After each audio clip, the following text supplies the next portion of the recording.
یہ کہانی ہے سطح مرتفع پوٹوہار کی۔ سطح مرتفع پوٹوہار قبل از مسیح سے ہی شہرت یافتہ تھا۔ سلطان محمد شہاب الدین غوری کا مقبرہ بھی اسی جگہ واقع ہے۔ یہ علاقہ جو کہ راجپوتوں ککڑوں کی اکثریت پر مشتمل ہے، ہمیشہ حملہ آوروں کے لیے خطرناک ثابت ہوا۔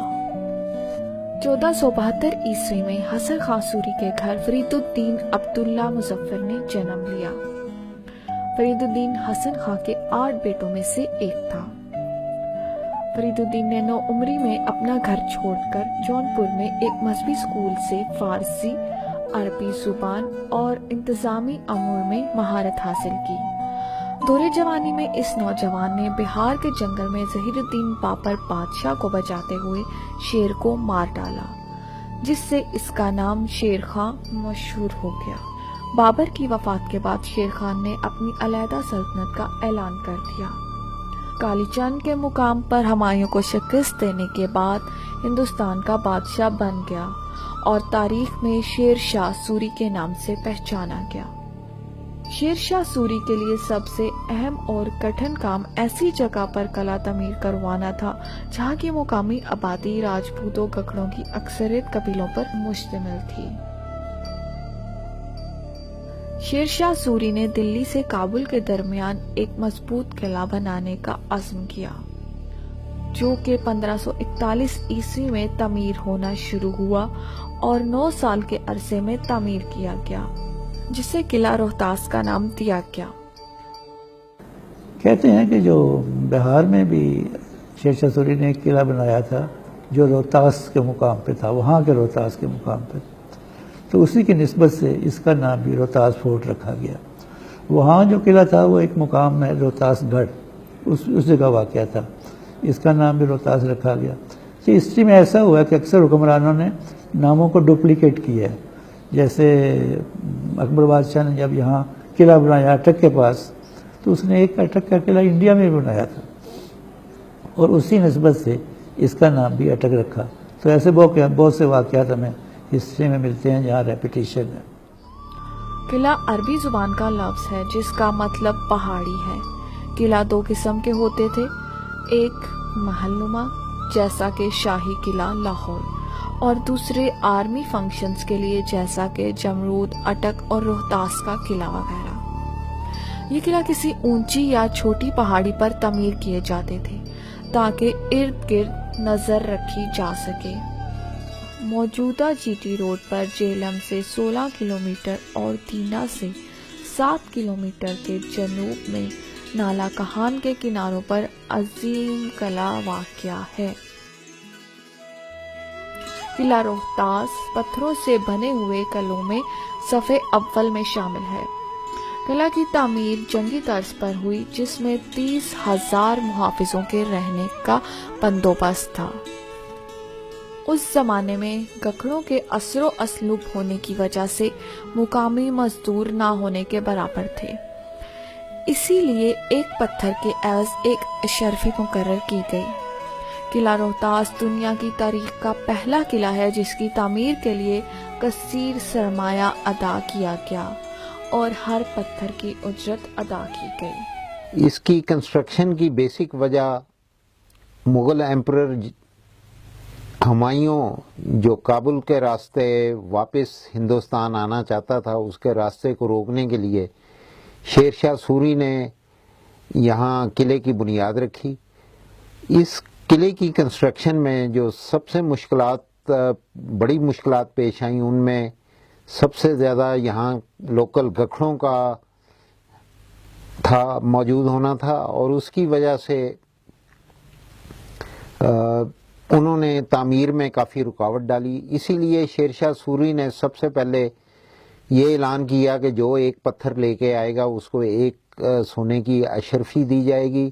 اس کے بعد جب پتھر زیادہ ہو گئے تو پھر چاندی کی اشرفی دی گئی، اور پھر اس کے بعد جو ہے پیسہ آہستہ آہستہ کم ہوتا گیا۔ اور یہ سارے فیکٹس تاریخ مخزن افغانہ میں درج ہیں جو شیر شاہ سوری کے دور میں ہی لکھے گئے۔ یہ قلعہ 4 کلومیٹر وسیع 175 ایکڑ رقبے پر مشتمل ہے۔ قلعہ کی بیرونی دیواروں کی اونچائی 10 سے 18 میٹر کے درمیان جبکہ چوڑائی 10 سے 13 میٹر ہے۔ تیر اندازی، گرم پانی اور تیل دشمنوں پر پھینکنے کے لیے دیواروں میں مورچے بنائے گئے۔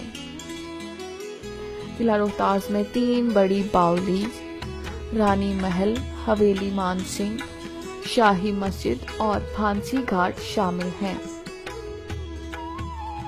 قلعہ کے 12 دروازے ہیں جن پر ایشلر سٹون استعمال کیا گیا ہے۔ ایشلر سٹون مختلف سائز کے ہوتے تھے جو کہ نیچرل پتھروں کو کاٹ کر بنتے تھے اور یہ پتھر ارد گرد کے علاقوں سے لیے جاتے۔ ان سے ہونے والی تعمیرات کو بہت مضبوط سمجھا جاتا تھا۔ مصر میں پیرامڈ آف ڈجوسر اور ماچو پیچو میں بھی ایشلر سٹون استعمال ہوئے۔ اب آپ اس قلعے کے جو دروازے ہیں اس طرف آ جائیے تو قلعے کے 12 دروازے ہیں اور ان کی اسٹڈی کریں تو صرف آپ کو 2 دروازے ایسے ملیں گے جن سے ڈائریکٹ آپ اندر داخل ہو سکتے ہیں یا اندر سے باہر نکل سکتے ہیں۔ یہ ایک تو اس کا مین گیٹ ہے اور دوسرا جو سہیل گیٹ کہلاتا ہے وہ ہے، اور ان 2 دروازوں میں سے بھی جو سہیل گیٹ ہے اس کی کنسٹرکشن جو ہے وہ پراپرلی ڈریس سٹون سے ہے، جبکہ دوسرا جو مین گیٹ ہے وہ اس کے لیے عام لوکل پتھر استعمال کیا گیا ہے۔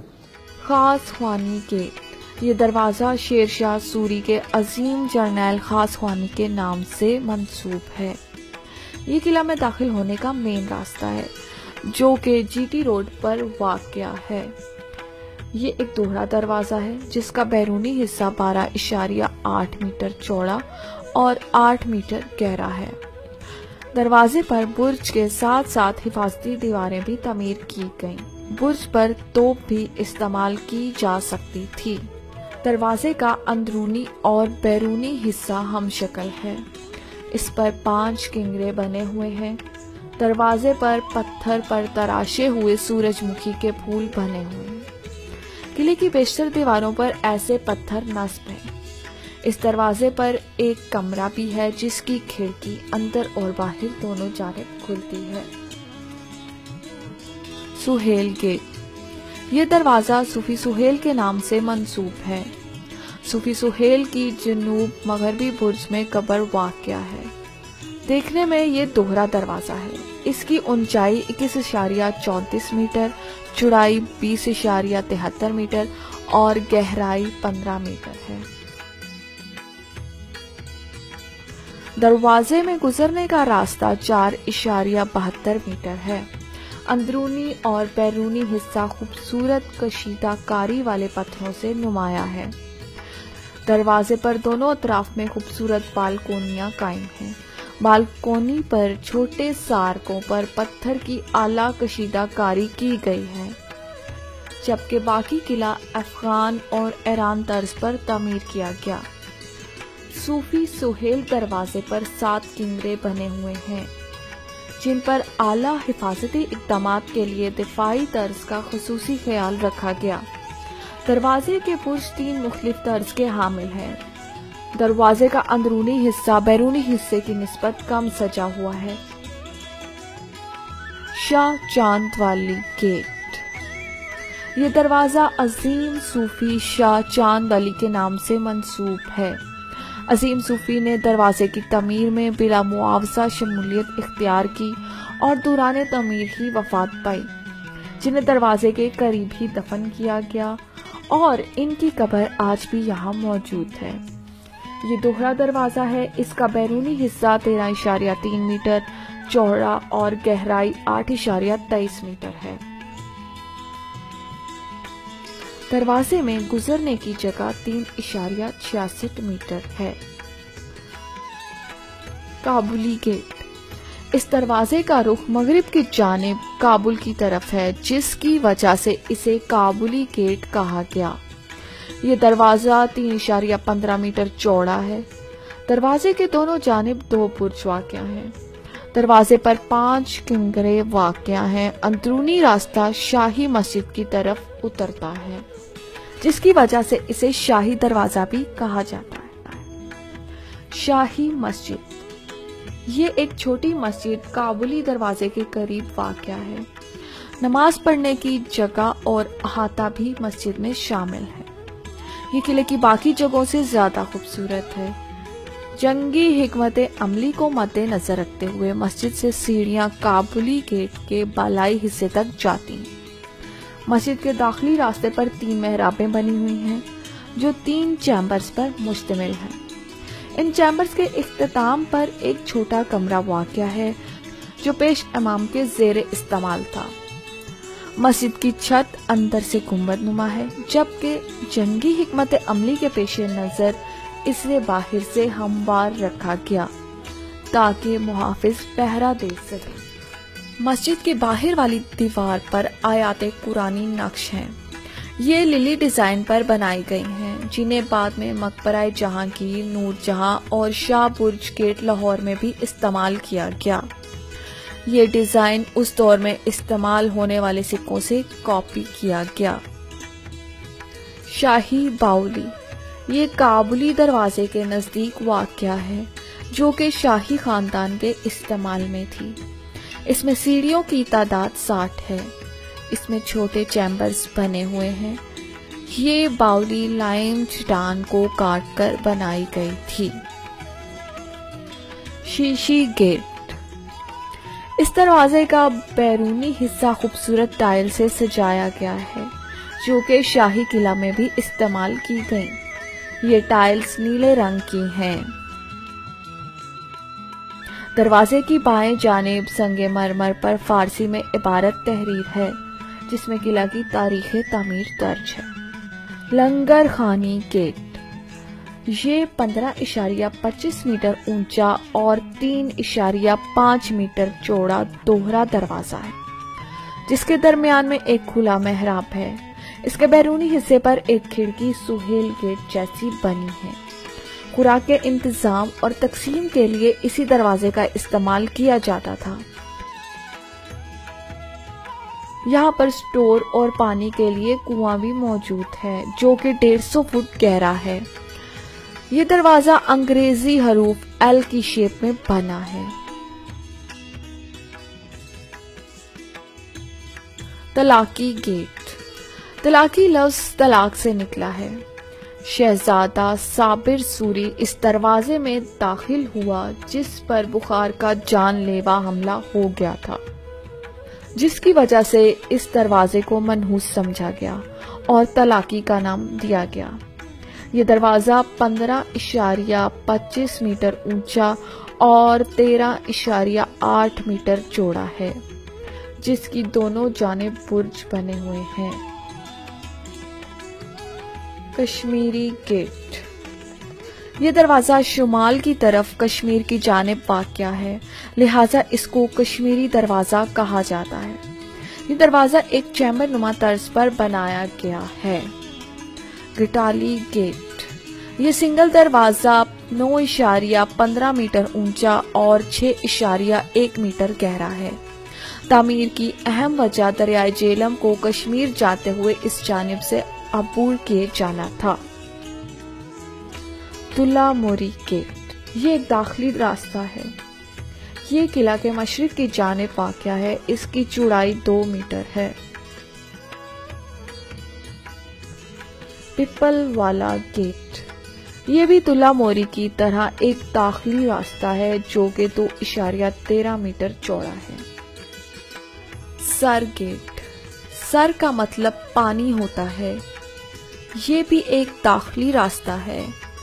اس داخلی راستے کے ساتھ پانی کا ایک بڑا تالاب ہے۔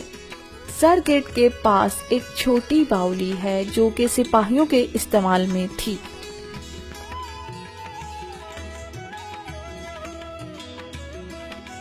مین باولی یہ بڑی باولی ہے جو کہ سپاہیوں، گھوڑوں اور ہاتھیوں کے لیے استعمال کی جاتی تھی۔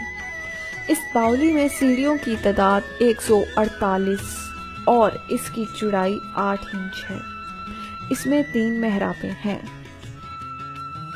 پھانسی گھاٹ قلعے کی فصیل کے درمیان حویلی کے سامنے ایک پھانسی گھاٹ ہے جہاں مجرموں کو سزا کے طور پر پھانسی دی جاتی تھی۔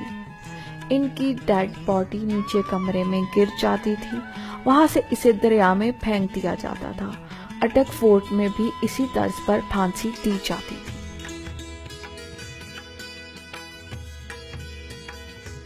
رانی محل یہ ایک منزلہ عمارت ہے جو کہ 4 کمروں پر مشتمل تھی، لیکن اب صرف ایک کمرہ باقی رہ گیا ہے جو کہ 20 فٹ اونچا ہے۔ یہ اندر اور باہر سے خوبصورت ہے۔ اس کمرے کا گنبد ایک پھول کی طرح ہے۔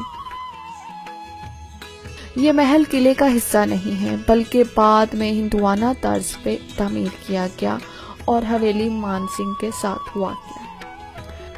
حویلی مان سنگھ رانی محل کے سامنے کثیر المنزلہ واقع ہے، جسے شیر شاہ سوری کی وفات کے بعد اکبر کا بااعتماد گورنر رہائش کے طور پر استعمال کرتا تھا۔ حویلی مان سنگھ کا کافی حصہ زمین بوز ہو چکا ہے۔ ضرورت اس امر کی ہے کہ ان گیٹس کو، ان ساروں کو ری یوز کیا جائے، اس کے اندر کوئی نہ کوئی ریسرچ کی اور کچھ ایک سینٹر بھی بنایا جائے، اور اس کے علاوہ یہاں پہ ٹورسٹ کے لیے فیسلٹیز بھی پرووائڈ کریں تاکہ ٹورسٹ آئیں اور ان کے لیے کوئی نہ کوئی اچھا ایک ریسٹورنٹ اور اس طرح کے ٹوائلٹس وغیرہ وہ فیسلٹیز موجود ہوں۔ اس کے علاوہ گورنمنٹ آف پاکستان کو چاہیے کہ اس طرح کے مونیومنٹس کو خاص طور پہ اسکولوں کے اندر سلیبس میں شامل کیا جائے تاکہ انہیں اپنے ورثے کے بارے میں زیادہ جو ہے پتہ چل سکے۔